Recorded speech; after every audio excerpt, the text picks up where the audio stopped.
Hello guys, welcome back to my YouTube channel Quick Response. Guys, today we are going to learn blood group in this fourth part of body fluids and circulation.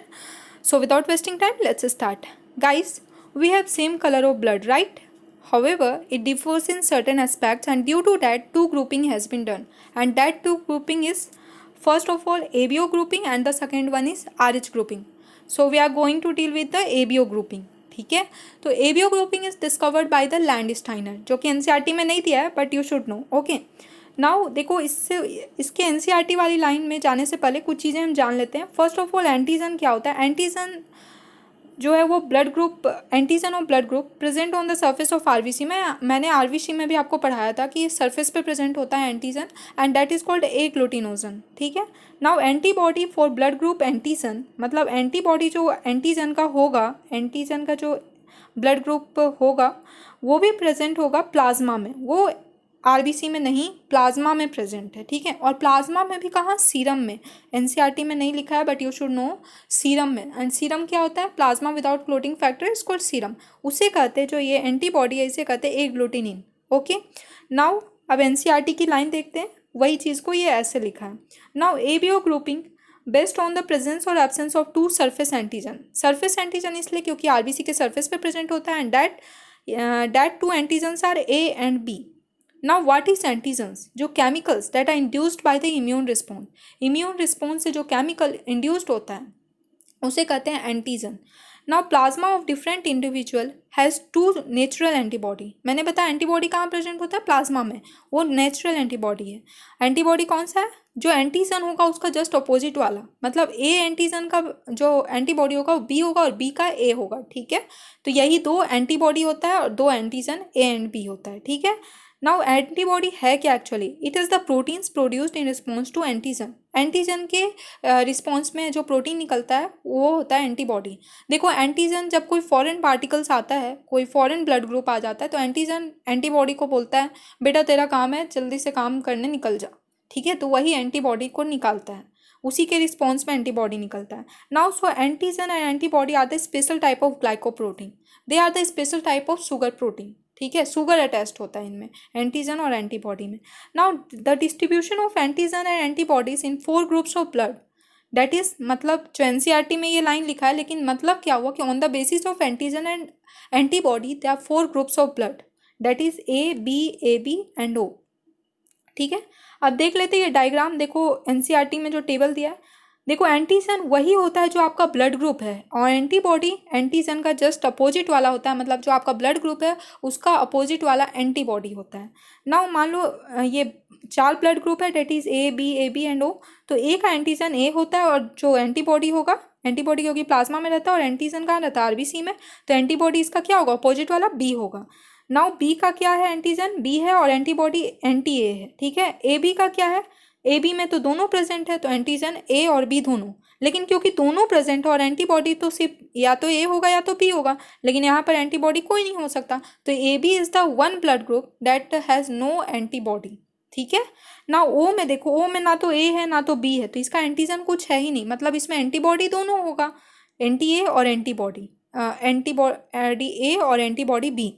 तो अब एक और चीज़, जो donors का group है, मान लो ये ब्लड ग्रुप रेसिपिएंट का और ये डोनर्स का ग्रुप है, तो डोनर्स का ब्लड ग्रुप जो आपके ब्लड ग्रुप है रेसिपिएंट का वही होना चाहिए. अगर डिफरेंट हुआ तो वो प्रॉब्लम करता है. वो क्या प्रॉब्लम करता है अभी आगे पढ़ेंगे.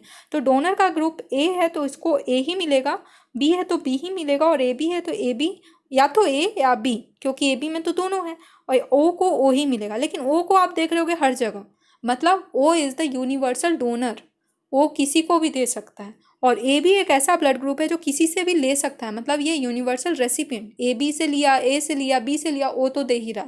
ठीक है, नाउ 2 कंडीशन अराइज होता है जब आप ब्लड ग्रुप पढ़ लिए तो. ये एनसीईआरटी में नहीं बट आपको बहुत अच्छे से समझाने के लिए मैंने ये बनाया है. देखो ये बंदा है, ये पर्सन है जिसका ब्लड ग्रुप बी है. ठीक है, ये मतलब ब्लड ग्रुप ऑफ रेसिपिएंट क्या है, बी है. नाउ एंटीजन इसका क्या होगा, बी होगा, जो कि कहाँ प्रेजेंट होगा, surface of RBC. Surface of RBC को क्या बोलते हैं, डोनेंस मेम्ब्रेन, मतलब मेम्ब्रेन ऑफ आरबीसी, डोनेंस मेम्ब्रेन, ये मैंने पढ़ा रखा है.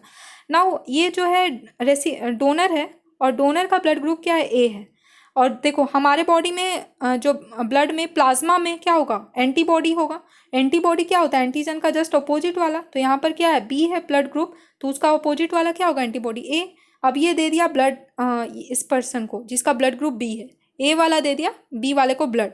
तो क्या होगा, प्रॉब्लम क्या होगा, एंटीजन और एंटीबॉडी में रिएक्शन होगा और रिएक्शन के कारण आरबीसी की क्लम्पिंग होगी, मतलब agglutination means destruction of RBC, RBC destruct हो जाएगा।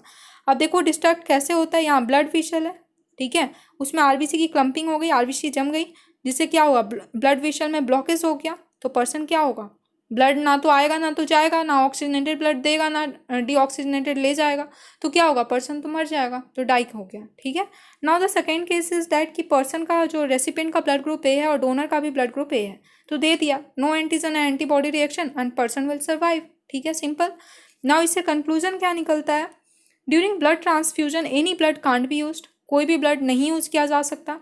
The blood of a donor has to be carefully matched with the blood of a recipient, पहले अच्छे से मैच किया जाता है डोनर और रेसिपिएंट का बिफोर एनी ब्लड ट्रांसफ्यूजन, ठीक है, to avoid the severe problems of clumping that is destruction of RBC, समझ गए ना। वो मैंने बता दी यूनिवर्सल डोनर है क्योंकि वो सभी को दे सकता है blood group, and A B क्या यूनिवर्सल एक्सेप्टर है या यूनिवर्सल रेसिपिएंट क्योंकि वो एक्सेप्ट कर सकता है from person with A B और as well as other blood group, ठीक है।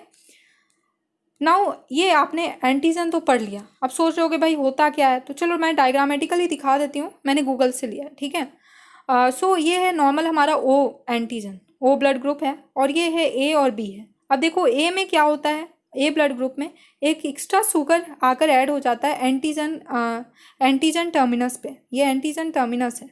वो ब्लड शुगर कौन सा है, वो कौन सा शुगर है, एन एसिटाइलग्लाइकोसामाइन, ये बनाता है ब्लड ग्रुप ए, एन एसिटाइलग्लाइकोसामाइन, ये आप जेनेटिक्स में पढ़े होगे वैसे, ठीक है। एंड बी वाले, जब बी वाले में क्या होता है, जो एक्स्ट्रा शुगर आकर अटैच्ड होता है उसे कहते हैं एन एसिटाइलग्लूकोसामिन, ठीक है। बी वाले का याद रखना, एन एसिटाइलग्लूकोसामिन एंड एन एसिटाइलग्लैक्टोसामिन। देखो ये कोई एक प्रोसेस के थ्रू अटैच्ड होता है जो कि आपको जानना अभी इंपॉर्टेंट नहीं है, सो जो इंपॉर्टेंट है वो बताती हूँ मैं। नाउ आर एच ग्रुपिंग आप देखते हैं, R H grouping is discovered by Landsteiner and Wiener, मतलब इसे दो साइंटिस्ट ने मिलकर करा और ऊपर वाले को एबीओ को एक साइंटिस्ट लैंडस्टाइनर ने खुद अकेले करा था। Now it is the another antigen and similar to the present in the rhesus monkey, ये रेसस मंकी में पाया जाता है। एंड ये मैंने बताया था आरबीसी में कि अगर रेसस प्रेजेंट होगा तो वो आपके सरफेस पे प्रेजेंट होगा आरबीसी में, ठीक है, on the surface of RBC. और एबीओ भी कहाँ था प्रेजेंट, एबी एंटीजन भी कहाँ प्रेजेंट था, सरफेस ऑफ आरबीसी, ठीक है। सो कोई कन्फ्यूजन नहीं है।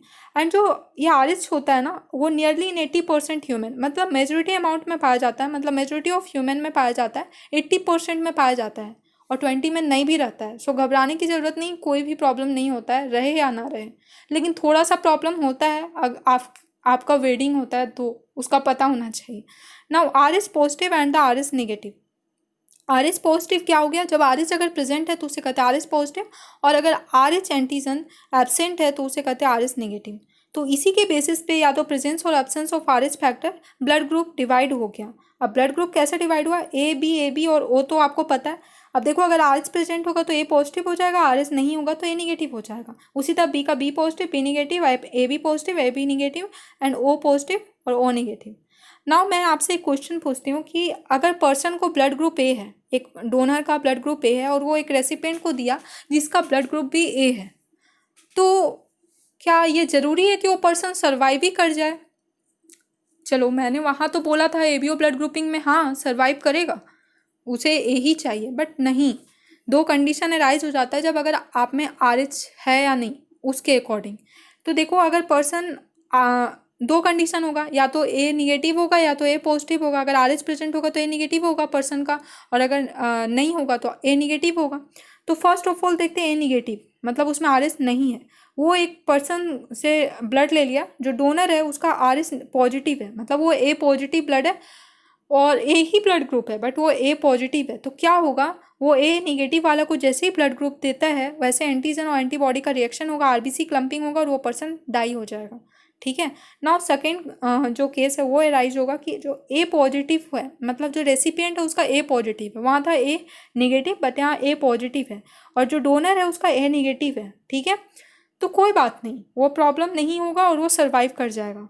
तो इससे आप क्या कंक्लूजन निकालते हो कि O negative is the universal donor, वो तो आप जान रहे हो कि वो यूनिवर्सल डोनर है, लेकिन ओ पॉजिटिव नहीं, ओ निगेटिव यूनिवर्सल डोनर है।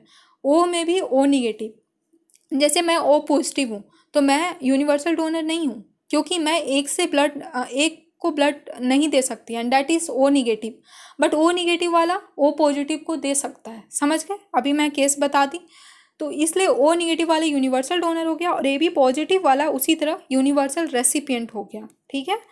नाउ एनसीईआरटी का एक बेस्ट एग्जांपल है एरिथ्रोब्लास्टोसिस फिटेलिस, एंड उसी को कहते हैं हीमोलाइटिक डिजीज ऑफ न्यूबॉर्न, और उसी को कहते हैं आरएच इनकम्पेटिबिलिटी, मतलब मिसमैचिंग। तो ये देखते हैं एग्जाम्पल, बहुत अच्छे से मैंने समझाया, देख लो। फादर का आरएच पॉजिटिव है, मदर का आरएच निगेटिव है, और पहला जो बच्चा हुआ वो सर्वाइव कर गया, लेकिन जो सेकेंड चाइल्ड हुआ वो डाई कर गया। अभी मैंने बताया था कि आरएच रहे या ना रहे कोई प्रॉब्लम नहीं, बट प्रॉब्लम है वो आफ्टर वेडिंग प्रॉब्लम होता है, जब आपकी प्रेगनेंसी होती है फीमेल की, ठीक है। तो फर्स्ट चाइल्ड में क्या होगा, फर्स्ट प्रेगनेंसी में मान लो स्पर्म का आरएच पॉजिटिव है, ओवा का आरएच निगेटिव है, कोई बात नहीं, यहाँ पर RH negative blood of pregnant mother हो गया, ठीक है। और ये फीटस है, फीटस का क्या हो गया, स्पर्म से आया Rh positive blood of the fetus हो गया।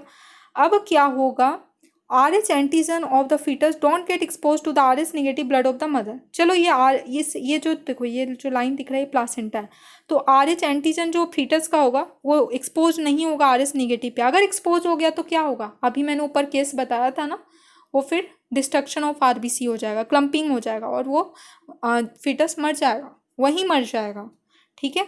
लेकिन क्या होता है, इस प्लासेंटा के कारण ये लीक नहीं होता है ब्लड, मतलब एक्सपोज नहीं होता है, और वो बच्चा बच जाता है, because two bloods are well separated by the placenta, दोनों का ब्लड वेल सेपरेटेड है, तो वो बच जाता है। लेकिन क्या होता है कि डिलीवरी के टाइम फर्स्ट चाइल्ड का जब डिलीवरी होता है, तो ये पॉसिबिलिटी होता है exposure of the maternal blood to the small amount of Rh positive blood from the fetus, fetus के आरएच पॉजिटिव ब्लड से एक्सपोज हो जाना मदर का, ये पॉसिबिलिटी है। ऑपरेशन के टाइम पॉसिबिलिटी होता है, आजकल तो बच्चे सर्जरी से ही होते हैं, तो उस टाइम हो सकता है ऐसा हो। तो क्या होगा, मदर जो है मान लो एक्सपोज हो गया, तो मदर क्या करेगी, एंटीबॉडी स्टार्ट कर देगी प्रिपेयर करना against the RH in her blood, जो उसका आरएच है उसके अगेंस्ट में वो एंटीबॉडी बना देगी। देखो आरएच वाले लोग का अपना एंटीबॉडी नहीं होता है, जब रिएक्शन होता है तभी वो एंटीबॉडी बनाते हैं, एक चीज़ और ध्यान रखना ये। सो मदर क्या करेगी, जैसे ही एक्सपोज हो जाएगा आरएच पॉजिटिव से, तो अब वो एंटीबॉडी बना लेगी ताकि वो अपने आप को संभाल सके, अपने आप को जिंदा रख सके और दूसरे को मार सके, ठीक है। तो एंटीबॉडी यही करता है, एंटीबॉडी फॉरेन सब्सटेंस को मारेगा, ठीक है। तो एंटीबॉडी बना लेगी अगेंस्ट आरएच इन हर ब्लड। अब सेकेंड केस में क्या होगा, जब सब्सिक्वेंट प्रेगनेंसी होगी, तो जैसे आरएच पॉजिटिव स्पर्म का आया, ओवा का आरएच निगेटिव, स्पर्म और ओवा का तो चेंज नहीं होगा, तो RH negative blood of the mother with antibody, ये एंटीबॉडी बना ली, अब एंटीबॉडी हो गया अब इसका नाउ, और ये Rh positive blood of the fetus है, ये स्पर्म से आया है। अब क्या होगा कि जो RH negative blood of the mother with antibody, क्या ये लीक तो कर सकता है ना, वहाँ पर लीक करता तो प्रॉब्लम नहीं था, क्योंकि निगेटिव वाला अगर पॉजिटिव के पास जाएगा तो प्रॉब्लम नहीं है, पॉजिटिव वाला निगेटिव के पास जाएगा तो प्रॉब्लम है। तो यहाँ पर क्या हो सकता है कि मान लो किसी रीजन से लीक कर सकता है, तो can leak into the Rh positive blood of the fetus. जैसे ही लीक करेगा वो क्या करेगा, डिस्ट्रॉय कर देगा फीटल आरबीसी को, मतलब आरबीसी जो है फीटस का वो डिस्ट्रॉय हो जाएगा, क्लम्पिंग हो जाएगी, and this could be fatal, ये फैटल हो सकता है, और could cause severe anaemia and jaundice to the baby, और एनीमिया और जॉन्डिस हो जाएगी बेबी को, and that is this condition is called erythroblastosis fetalis. I think बहुत अच्छे से समझ आया होगा, मैंने डायग्रामेटिकली बताया है, मुझे कमेंट करके बताना कैसा लगा, ओके। नाउ इसके बाद जो कंक्लूजन है एनसीईआरटी में वो देखते हैं। In Rh negative person if expose to the Rh positive blood will form specific antibody against the Rh antigen. देख लिए, क्योंकि यहाँ मदर जो थी आरएच नेगेटिव थी, उसको एक्सपोज कर दिया गया आरएच पॉजिटिव ब्लड में सेकेंड वाले में, तो क्या की एंटीबॉडी बना ली against Rh antigen. Therefore Rh grouping also be matched before the transfusion. इसलिए ब्लड को ट्रांसफ्यूज करने से पहले ये पता करना चाहिए आरएच ग्रुपिंग क्या है, आरएच पॉजिटिव है आरएच नेगेटिव, ये भी पता करना चाहिए। सिर्फ ब्लड ग्रुप पता नहीं, एबीओ ब्लड ग्रुपिंग से नहीं होता, ये आरएच भी पता करना होता है, ठीक है। Now erythroblastosis fetalis can be avoided, avoid किया जा सकता है by administering anti Rh antibody to the mother immediately after the delivery of the first child. जैसे ही देखो ये रोका जा सकता है, हो सकता है सेकेंड चाइल्ड को आप नहीं मरने दो, पर वो कैसे, जैसे ही फर्स्ट चाइल्ड की डिलीवरी होती है उसी टाइम मदर को एंटीबॉडी बनाने के लिए उसकी एंटी दे देनी चाहिए, मतलब एंटी आरएच एंटीबॉडी, वो एंटीबॉडी बना लेगी, उससे पहले ही उसको एंटी आरएच दे दो ताकि वो एंटीबॉडी नहीं बना पाए। एंड वो एक इंजेक्शन है जो कि एनसीईआरटी में नहीं मेंशन है, डेट इज ड्रैगन इंजेक्शन।